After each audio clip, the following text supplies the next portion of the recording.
रामपुर गांव की सुबह हमेशा ताजगी से भरी होती थी। पक्षियों की चहचहाट, हल्की ठंडी हवा और खेतों की महक। ऐसे ही एक छोटे से गांव में राजेश नाम का युवक रहता था। शहर में राजेश ने कई साल नौकरी की थी, लेकिन परिस्थितियों ने उसे मजबूर किया कि वह नौकरी छोड़कर वापस अपने गांव लौट आए। इसी सोच के साथ राजेश ने गांव में एक चाउमीन और मंचूरियन का ठेला लगाने का फैसला किया।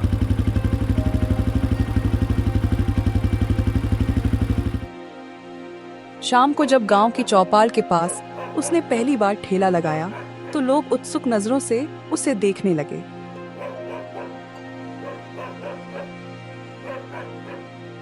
अरे राजेश, ये क्या कर रहा है तू?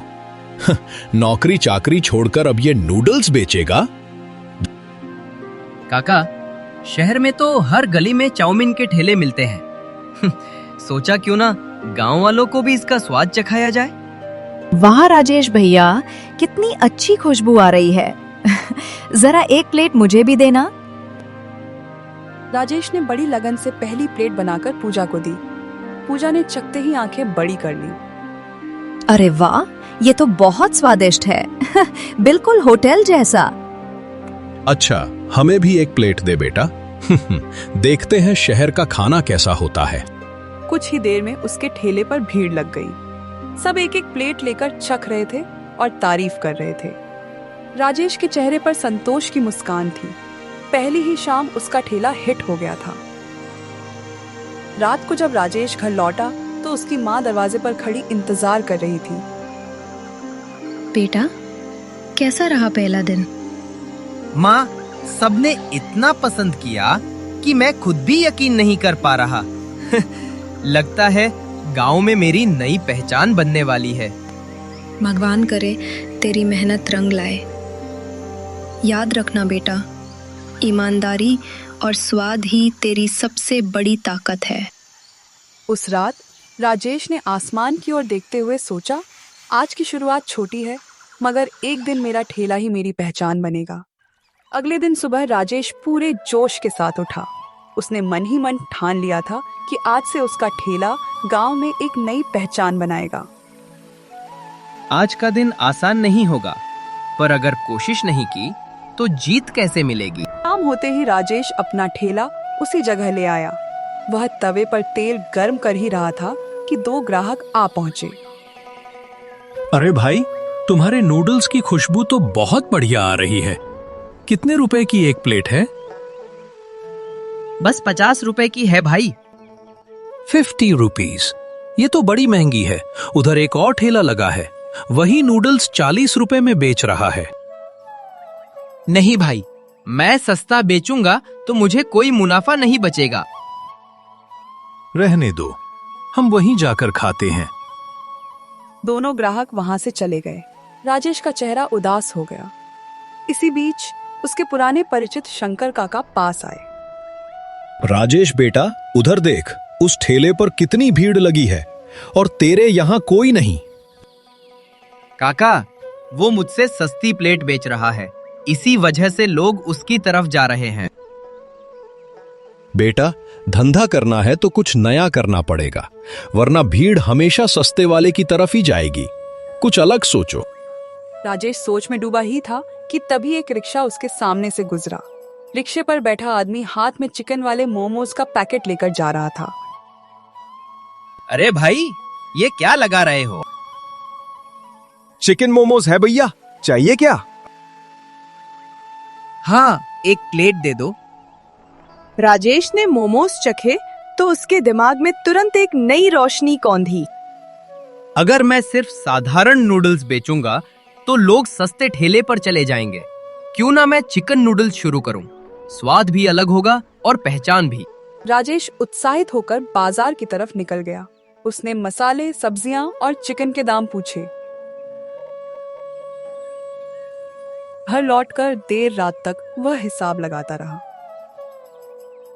एक प्लेट चिकन नूडल्स बनाने का खर्चा 60 रुपए पड़ रहा है, पर मैं 60 रुपए में बेचूंगा तो लोग मुंह मोड़ लेंगे।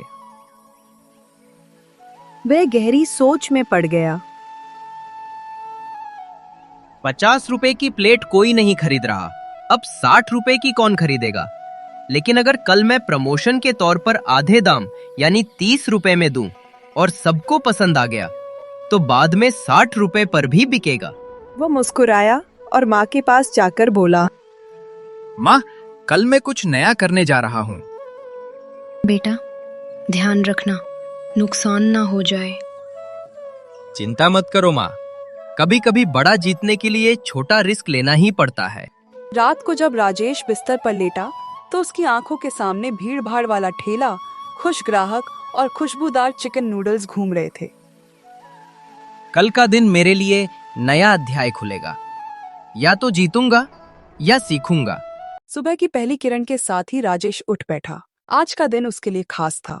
उसने जल्दी जल्दी स्नान किया और रसोई में जाकर चिकन के टुकड़े काटने लगा। कुछ टुकड़ों से उसने स्वादिष्ट चिकन लॉलीपॉप बना डाले और बाकी से चिकन ट्रिपल नूडल्स की तैयारी कर ली। आज देखना, मेरी खुशबू ही सबको यहाँ खींच लाएगी। दोपहर होते होते राजेश अपना ठेला चौपाल के पास ले आया। गैस जलते ही मसालों और चिकन की खुशबू पूरे इलाके में फैल गई। इसी बीच वही दो ग्राहक जो कल महंगा कहकर चले गए थे, पास आ पहुंचे। अरे भाई, आज तो ठेले पर कुछ अलग ही दिखाई दे रहा है। क्या नया बनाया है? आज चिकन ट्रिपल नूडल्स और साथ में चिकन लॉलीपॉप है। अच्छा, तो कितने रुपए की एक प्लेट है? आज के लिए सिर्फ ₹30 और कल से ₹60। अरे भाई, इतना महंगा तो कोई खाएगा ही नहीं।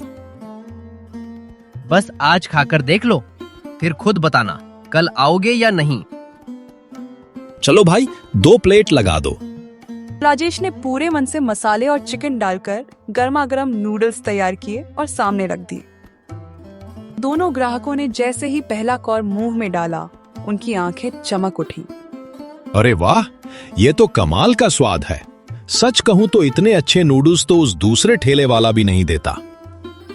और ये चिकन, वाह, इसमें तो 4 चांद लगा दिए।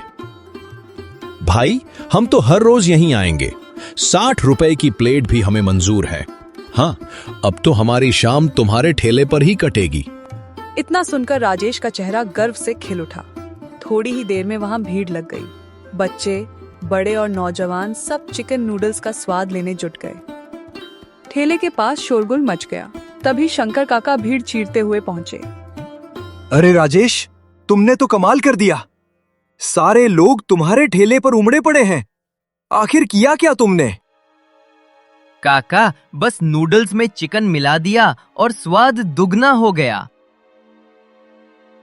वाह बेटा, ये तो बहुत अच्छा सोचा, पर मैं तो नॉनवेज नहीं खाता। कोई बात नहीं काका, पर खुशबू से ही अंदाजा लगा सकते हैं कि स्वाद कैसा होगा। बिल्कुल बेटा, खुशबू तो सच में गजब की है। रात को राजेश खुशी खुशी घर लौटा। माँ पहले से ही इंतजार कर रही थी। कैसा रहा आज का दिन बेटा? माँ, आज तो ठेला खाली हो गया। सबने चिकन नूडल्स की तारीफ की। शाबाश बेटा, मेहनत रंग लाई। भगवान तुझे और तरक्की दे।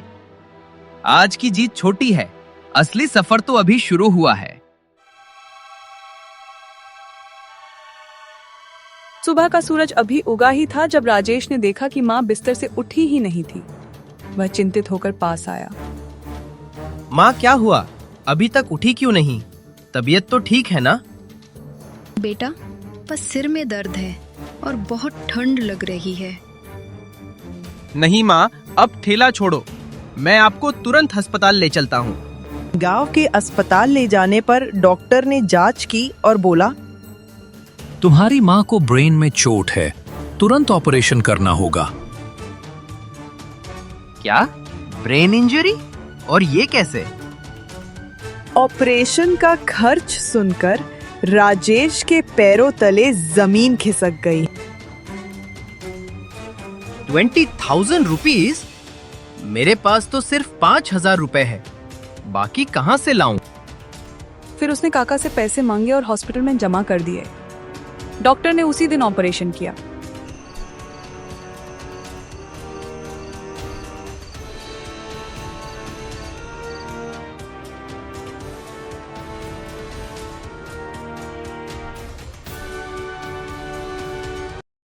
3 दिन बाद माँ को अस्पताल से छुट्टी मिल गई।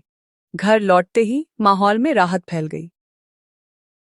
शंकर काका भी घर आए। बेटा, अब माँ ठीक है। कल से ठेला फिर से शुरू कर देना। गांव वाले तेरे चिकन नूडल्स का इंतजार कर रही हैं। हाँ काका, कल से फिर शुरुआत होगी।